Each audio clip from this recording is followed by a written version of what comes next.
நாடு தழுவிய அளவில் மலேசியர்களுக்கு அதிவேக 5G இன்டர்நெட் வசதியை ஏற்படுத்தி தருவதற்கான மடானி அரசாங்கத்தின் உறுதிப்பாட்டை உறுதி செய்யும் வகையில் சபாவில் 564 மற்றும் சரவாக்கில் 551 உட்பட நாடு முழுவதும் 7191 5G தளங்களை மேம்படுத்துவதாக அறிவித்தார் தொடர்புத்துறை அமைச்சர் ஃபாமி ஃபட்செல். தற்போதைய 5G சேவை மக்கள் தொகை அதிகமாக இருக்கும் இடங்களில் 81.9% அடைவு நிலையும், சபா மற்றும் சரவாக்கில் முறையே 68.9% மற்றும் 62.5% அடைவு நிலையை கொண்டிருக்கின்றன.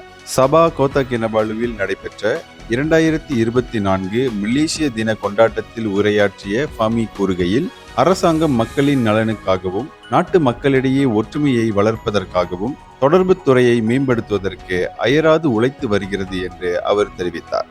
இந்தியர்களின் இதய குரல் மக்களோசை.